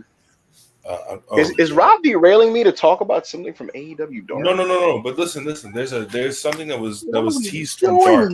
Hold on, bro. There was something that was teased on Dark. In the Go Home Dark, I guess you could say, the Blood and Guts. They did a thing after Yuta beat Tony Nese, and Danny Garcia attacked him and was like, "Oh, after I beat you up in blood and guts, I'm coming for your belt too." And to be honest with you, if they do a pure championship match between those two, I don't really want to see that on a dark. I kind of think they should get It's like going the to be on last. Death Before Dishonor. That's not Yeah. going to be on Dark. It's going to be on the Ring of Honor pay-per-view. I'm about to say, like, if there wasn't, They a Ring of they Honor- would not do that on Dark. That No, would Yeah, I was be about to so say. dumb. supposedly, Garcia had a crazy, because I don't know if you saw Nice versus Yuta, because that match was really good for a dark match. Like I was shocked, like how good and how crazy it was for a dark match. And then after that, I saw somebody that was at the taping said, "Well, Garcia and Allen Angels had a better match than that one." And it was a pure rules match too, and it was setting up for their eventual match. Yep, Okay. and I think that's gonna happen at Death Before Dishonor. So I'm excited for that. I'm a huge fan of both guys. Yeah. Their IWTV match last year was Yeah, it was legitimately, in my opinion, a modern independent classic. And I think the more that these guys progress in their careers, the more we're going to look back at that match really favorably in a Guerrero Malenko ECW type of way. Frankly, Yeah, it's definitely. that good. And there's people who, the pure rule style is polarizing, and I'm always of the belief that the right guys can make it tremendous. And Yes. and again, I'm literally rewatching their IWTV 100 match. This 100% translates to pure rules, and I think you let these guys literally just flex their technical expertise, which frankly they don't even get to fully do on AEW. It almost feels like not to stay too long here. It almost feels like they've, in a WWE-esque way, streamlined their moveset for TV wrestling, because they don't actually do everything that they know, partially because like they don't need to, and like they're on TV for certain amounts of time. They're not there to wrestle for 40 minutes, right? But given the space to just have a pure rules match that goes, let's say, close to 30 minutes, I think these guys would have like legitimately an incredible match. And I think I'm really high on both guys. I love the way they wrestle, and I think this could be like a ongoing rivalry between these two wrestlers, and so I'm looking forward to that. Just to give context, if you watch the Nice and Yuta match, I think it was like 10 minutes. They didn't really have like a lot of, it wasn't really like grappling. They did it like for a minute or two, but then the rest of it was just like hard hitting, kind of like strikes and going to the top rope and doing like suplexes like that. It got to the point where Nice even busted up his lip and everything like that. It was really good. Listen, man, I try to tell these people, man, pure rules is dope with the right guys, man. Y'all get fooled by Josh Woods and think this shit is trash. Yeah, but that's the thing, Hollywood. Like, we won't get into it because we're nearly hitting the 2 hour mark. But like, it's so reliant on it being the right guys, because pure rules in the wrong hands is just really bad. You just get a whole bunch really of bad, really bad, really boring, almost frustrating, agitating to watch. Yes. Yeah, like you said, it has to be the right guys. Wheeler, Yuta, and Garcia are definitely two of those guys. They know what's up. I like those guys because they don't rely just on the grappling. They also rely on the heavy striking. That's why that's why my favorite pure guy was Nigel, because he didn't really rely on the striking, on the grappling. He was just like, it was just a whole bunch of hard hitting matches, Same thing. I have no problem with high level grappling with good counters. The thing is that people confuse like meanderance with grappling, and sometimes people will just meander on the mat and just kind of sit in the hold for a long period of time and just literally just hang out in the hold basically. And then some guy like after like literally 40 seconds will just switch it to a different hold, and then that'll be hanging like that. I've got nothing against high level grappling. Like I love watching. Yeah, it's awesome. Matches. I can watch ZSJ matches in the G1 and stuff like that all day long. That's what the match that happened on Dark. I think it was Tuesday. Yeah, Tuesday between him and Nice was one of my favorite, most recent Dark pure rules matches, because it was just like Nice. That's why. Like Nice needs to be in the pure division. I don't know if you've seen it hanging in, but it's just like he uses the pure rules and gets heat with Mark Sterling so well. Yeah, it's awesome. Like the way he is. Yeah. He's a very good professional wrestler. But Garcia and Yuta. That's another match that I forgot that happened today that I don't know if you guys saw was Gresham versus Konosuke is happening at Terminus. Yeah. I thought you said it happened today. It got announced today. Yeah, it's happening. Yeah. Yeah. Mhm. I almost wish that was saved for Ring of Honor, frankly, or a Dynamite, but it's gonna be at Terminus, and Mhm. all I can really say about it is just that that's a matchup between two great wrestlers, and if Terminus is gonna endure and survive and improve, it doesn't hurt to put a matchup like that on rather than like Santana versus Yeah, No. Wrestler. I think Terminus needs a really good main event. I don't think it's Yeah, really of had, course. it hasn't really had Same as one. any indie. Same as any indie. It just needs, Mhm. if you go top heavy and it's genuinely something that nerds like us will pop for, then you should be fine. But yeah, man, Daniel Garcia versus Wheeler Yuta should we assume be on the Death Before Dishonor pay-per-view card. Takeshita versus Gresham on the next Terminus show. Two great matches to look forward to. Blood and Guts was great, but not the instant classic. I think that you could say Yeah. like Anarchy in the Arena was, for Yeah, example. we got But it was still great, a great show, a well put together big match show by AEW Dynamite. Logan Paul, shout out to him. Shout out to Valerie Lareda. Shout out to Alan Angels. Shout out everyone. Shout out to Manny actually, we've just posted a feature of his on the WrestlePurists website. Go check that Check it out. out. It's about the John Moxley versus Tanahashi match at Forbidden Door. Really well done. Because that's what we do here at WrestlePurists. We do great features. Manny has contributed many of those. It also pops me that the only feature we've ever had of Hollywood is about Dolph Ziggler winning the NXT title. Hell yeah. Yeah. He'll do another one day. Eventually, But yeah, check out Manny's feature. Please do that for us. Please check out our website in general, WrestlePurists.com. Follow us at WrestlePurists on Twitter. Like, subscribe, comment, all that good stuff over here. And yeah, let's do these plugs and get out of here. So Hollywood, you got anything to plug? Follow me at Backup Hangman. Yeah, Rob, you got anything to plug? Follow me, my ad on the screen. SOR paragraph. And that's pretty much it. Yeah, Manny, anything to plug other than the feature? you can follow me on Twitter at MannyBoy3298, and that's about it. Yeah.